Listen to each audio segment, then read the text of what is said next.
বন্ধুরা, দৃশ্যটা কল্পনা করুন। ওয়াশিংটনের হোয়াইট হাউস, সারা বিশ্বের সাংবাদিকের ক্যামেরা ক্রমাগত ঝলকানি দিচ্ছে এবং পরিবেশ উত্তেজনাপূর্ণ। ডোনাল্ড ট্রাম্প মঞ্চে উঠলেন, তার মুখ গম্ভীর, ইঙ্গিত দিলেন যে তিনি এখানে কোনো ছোটোখাটো ঘোষণা করতে আসেননি। তিনি মাইক্রোফোন ধরে ঘোষণা করেন, যথেষ্ট হয়েছে, আমরা মেনে নিতে পারি না যে আমেরিকাকে ভারতের মতো দেশগুলির কাছে প্রতিটি ছোট জিনিসের জন্য ভিক্ষা করতে হবে। অতএব আজ থেকে ভারত থেকে আমদানি করা ঔষধ, চাল, তুলা এবং গহনার উপর 50% কর আরোপ করা হবে। ভবিষ্যতে আমরা এই সমস্ত জিনিস নিজেরাই তৈরি করব। তার বক্তব্য প্রেস হলের প্রতিটি সাংবাদিককে হতবাক করে দিয়েছিল। কেউ বিশ্বাস করতে পারেনি যে আমেরিকা ভারতকে এভাবে সরাসরি টার্গেট করবে। তারিখটি ছিল 1 অক্টোবর 2025 এবং এই দিনটি আমেরিকান ইতিহাসে খোদাই করা থাকবে, কারণ এটি একটি নয়, দুটি বড় ধাক্কার সম্মুখীন হয়েছে। প্রথমত, ট্রাম্প প্রশাসন হঠাৎ বিশ্বকে হতবাক করে দেয়। একটি সংবাদ সম্মেলনে ট্রাম্প ক্ষুব্ধ হয়ে ঘোষণা করেন, ভারত বছরের পর বছর ধরে মার্কিন যুক্তরাষ্ট্রকে লুট করে আসছে, ঔষধ ও ঔষধ শিল্প থেকে বিলিয়ন বিলিয়ন ডলার আয় করছে, এখন ভারতকে শিক্ষা দেওয়ার সময় এসেছে। এরপর ঘোষণা এলো ভারত থেকে আমদানি করা প্রতিটি ঔষধের উপর 100% শুল্ক আরোপ। বন্ধুরা, এই আক্রমণটি সেই শিল্পের উপর লক্ষ্য করে করা হয়েছিল যাকে ওয়ার্ল্ড ফার্মেসি বলে। ভারতের মেরুদণ্ডের উপর সরাসরি আক্রমণ। কিন্তু আসল মোড় এখনো আসেনি, কারণ যেদিন ট্রাম্প ভারতের উপর অর্থনৈতিক বোমা ফেলেছিলেন সেদিনই আমেরিকা শাটডাউনে আটকে পড়েছিল। সরাসরি তহবিল বন্ধ হয়ে গিয়েছিল, অফিস বন্ধ, সরকারি কর্মচারীরা রাস্তায় নেমেছিলেন। এটি কোনো কাকতালীয় ঘটনা নয়। বিশেষজ্ঞরা বলছেন যে ট্রাম্পের আক্রমণাত্মক শুল্ক নীতি মার্কিন অর্থনীতিকে ভেতর থেকে নাড়িয়ে দিয়েছে। এর অর্থ একদিকে ভারতের বিরুদ্ধে যুদ্ধ, অন্যদিকে আমেরিকার ভিত্তি ভেঙে পড়তে শুরু করে দিয়েছে। আমেরিকা ভারতকে ফাঁদে ফেলতে গিয়ে নিজেই ফাঁদে পড়ে গেছে। ঠিক কি ঘটেছে, আসুন বিষয়টি নিয়ে আরো গভীরভাবে আলোচনা করা যাক। বন্ধুরা, ভারতের শক্তি, ভারতের কৌশল এবং ভারতের চাপ যা আমেরিকার ভিতকে নাড়িয়ে দিয়েছে। ভারত প্রমাণ করেছে যে তারা কোনো চাপের কাছে নতি স্বীকার করে না। ভারত তার সার্বভৌমত্ব এবং কৌশলগত স্বার্থের সাথে কখনো আপোষ করবে না। বন্ধুরা, ভারত ঠিক কি পদক্ষেপ নিয়েছে এবং কি ঘটেছে, সম্পূর্ণ বিষয়টি জানতে ভিডিওটি শেষ পর্যন্ত দেখুন। এবং আপনি যদি এই রকম বিশ্লেষণ নিয়মিত পেতে চান তাহলে চ্যানেলটিকে সাবস্ক্রাইব করে রাখুন, কারণ আপনাদের একটি ক্লিক আমাদের জন্য বিরাট উৎসাহ দেয় এবং আমাদেরকে এই ধরনের বিস্ফোরক ভিডিও আপনাদের সামনে তুলে ধরতে উৎসাহিত করে। নমস্কার, আমি গৌতম খাসকেল আছি আপনাদের সাথে। তাহলে চলুন শুরু করা যাক। বন্ধুরা, এই পুরো গল্পের আসল নাটকটি তখনই জমে ওঠে যখন আমেরিকার চাল সম্পূর্ণরূপে ফেল করে। হ্যাঁ, আমেরিকা শেষ মুহূর্ত পর্যন্ত ভারতকে থামানোর জন্য যথাসাধ্য চেষ্টা করেছিল। হোয়াইট হাউস থেকে শুরু করে জাতিসংঘের করিডর পর্যন্ত আমেরিকা যে কোনো মূল্যে ভারতের বিরুদ্ধে ক্রমাগত লবিং করছিল।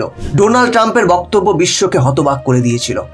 একদিকে ট্রাম্প বিশ্বের কাছে বড়াই করছিলেন, আমেরিকা সর্বশ্রেষ্ঠ শক্তি, আমাদের কারো ঔষধের উপর নির্ভর করার দরকার নেই। কিন্তু একই সাথে তারা নিজের দেশের লক্ষ লক্ষ মানুষ তাদের চুলাও জ্বালাতে পারছিল না। কংগ্রেস এবং হোয়াইট হাউসের মধ্যে দ্বন্দ্ব এতটাই তীব্র ছিল যে 7 লক্ষ সরকারি কর্মচারী বেতন ছাড়াই বাড়িতে থাকতে বাধ্য হয়েছে। হেলথ কেয়ার, পাবলিক সার্ভিসেস সবকিছুই অচল হয়ে পড়েছে। বন্ধুরা, বিষয়টি একবার ভাবুন। ট্রাম্প ভারতীয় ঔষধের উপর 100% শুল্ক আরোপ করে তিনি বলেছিলেন যে ভারত যদি আগামীকাল ঔষধ সরবরাহ বন্ধ করে দেয় তাহলেও চিন্তা করবেন না, কারণ তিনি নিজেই ঔষধ তৈরি করবেন। কিন্তু বাস্তবতা হলো ঠিক সেই মুহূর্তেই তার নিজস্ব হসপিটালগুলিতে ঔষধের ঘাটতির মুখোমুখি হয়েছে। কর্মীদের বেতন আটকে রাখা হয়েছে। মানে ট্রাম্পের স্বনির্ভর হওয়ার প্রতিশ্রুতি কাগজে কলমেই ভালো দেখাচ্ছিল, কিন্তু বাস্তবে তার নিজের দেশটি ধুঁকছে। বন্ধুরা, যখন ট্রাম্প ঘোষণা করেছিলেন যে আমেরিকা আর কারোর উপর নির্ভরশীল থাকবে না, এমনকি এখান থেকেই ঔষধ তৈরি করা হবে, তখন এই কথাগুলো একজন দেশপ্রেমিকের মতো শোনাচ্ছিল, শুনতে ভালো লাগছিল। কিন্তু আসল খেলা এখানেই শুরু হয়। কল্পনা করুন, মরুভূমিতে অবস্থিত আরব দেশগুলিতে তেলের নদী রয়েছে, তবুও তাদের এখনো খাদ্য, জল, চাল আমদানি করতে হয় বিদেশ থেকে, কারণ চাল চাষ বালিতে হয় না। আমেরিকার ক্ষেত্রেও একই কথা। তাদের কাছে বিশ্বের সবচেয়ে উন্নত ল্যাব আছে, কোটি কোটি ডলারের গবেষণা আছে, কিন্তু যখন ক্যান্সার, ডায়াবেটিস এবং হৃদরোগের ঔষধ তৈরির কথা আসে তখন তাদের ভারত এবং চীনের দরজায় কড়া নাড়তে হয়। আমেরিকা তার 10টি জেনেরিক ঔষধের মধ্যে 9টি চীন ও ভারত থেকে কেনে। এর অর্থ হলো কাগজে কলমে যত বড় পরাশক্তি হোক না কেন, ভারত এখনো তার ফার্মাসির চাবিকাঠি ধরে রেখেছে। এবার টুইস্ট শুনুন। ট্রাম্প 100% শুল্ক আরোপ করেছিলেন, আশা করেছিলেন যে ভারত আত্মসমর্পণ করবে, কিন্তু ঘটেছে বিপরীত। ভারত খেলার গতিপথই বদলে দিয়েছে। আগে যেখানে ঔষধ বহনকারী জাহাজ আমেরিকায় যেত, সেই একই জাহাজগুলি এখন ঘুরিয়ে দেওয়া হয়েছে। ট্রাম্প ভেবেছিলেন তিনি ভারতকে শাস্তি দিয়েছেন, কিন্তু বাস্তবে ভারত চতুরতার সাথে পরিস্থিতি উল্টে দিয়েছে। বন্ধুরা, সম্ভবত ট্রাম্প ভুলে গেছেন যে ভারত কেবল আমেরিকার ফার্মাসি নয়, বরং সমগ্র বিশ্বের ঔষধের দোকান। আজ ভারত লক্ষ লক্ষ মানুষের জীবন রক্ষাকারী। 200টির বেশি দেশে ঔষধ সরবরাহ করে ভারত। এখন পরিসংখ্যানগুলি একবার দেখুন। 2024 সালে মার্কিন যুক্তরাষ্ট্র ভারত থেকে $3.6 বিলিয়ন মূল্যের ঔষধ কিনেছিল, কিন্তু 2025 সালের প্রথম 6 মাসেই এই সংখ্যা $3.7 বিলিয়ন ছাড়িয়ে গিয়েছে। আমেরিকা ভারতকে হুমকি তো দিচ্ছে, কিন্তু বাস্তবে তার শিরায় যে চিকিৎসা চলছে তা ভারত থেকেই আসছে।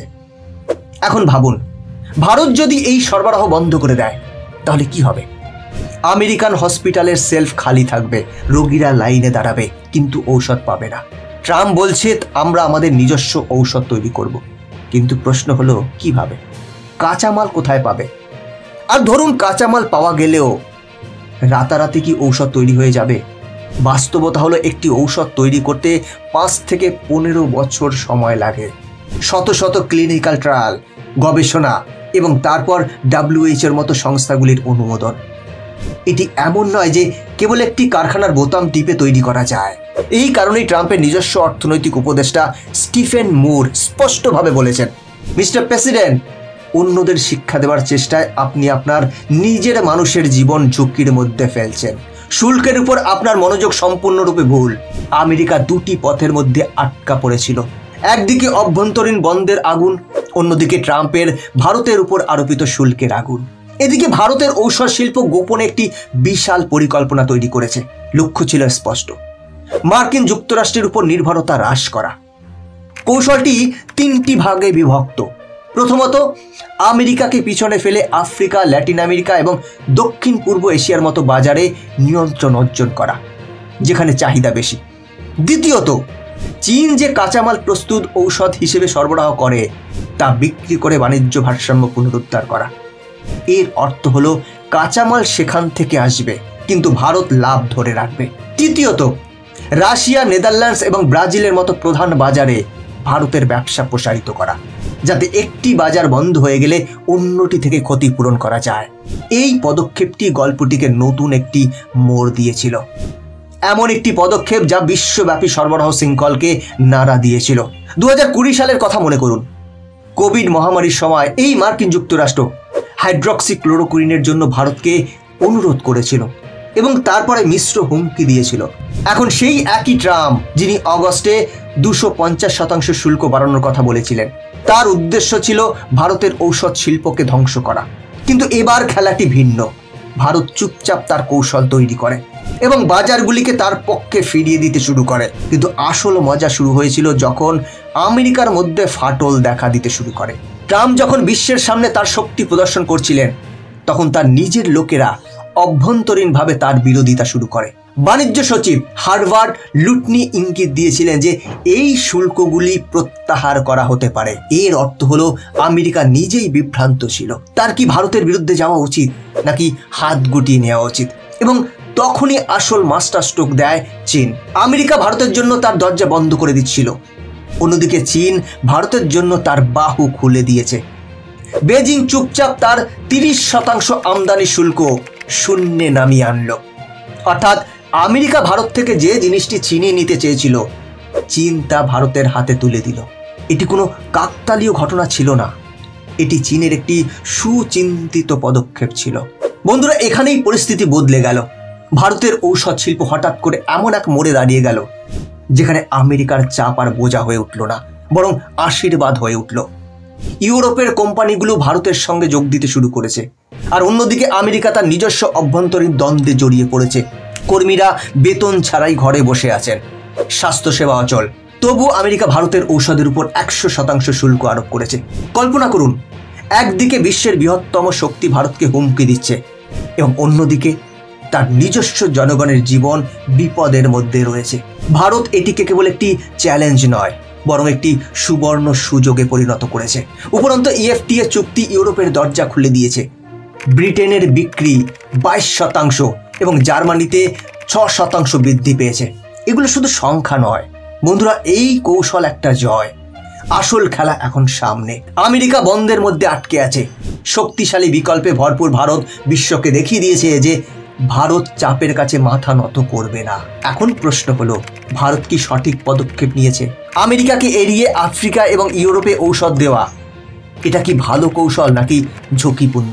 কারণ এটি কেবল একটি ব্যবসায়িক গল্প নয়, এটি বিশ্বব্যাপী ক্ষমতার খেলার গল্প। আর বন্ধুরা, এটি ছিল আজকের বড় খবর, যা আমরা অনেক গবেষণা এবং কঠোর পরিশ্রমের পর আপনাদের সামনে উপস্থাপন করেছি। তাই যদি আপনি আমাদের প্রচেষ্টাকে সমর্থন করতে চান, দয়া করে ভিডিওটিকে লাইক করুন, চ্যানেলটিকে সাবস্ক্রাইব করুন এবং বন্ধুদের সাথে শেয়ার করুন, যাতে তারাও এইরকমই গুরুত্বপূর্ণ তথ্য জানতে পারে। বন্ধুরা, আজকের ভিডিও এখানে শেষ করছি। দেখা হচ্ছে পরবর্তী ভিডিওতে। ভালো থাকবেন, সাথে থাকবেন।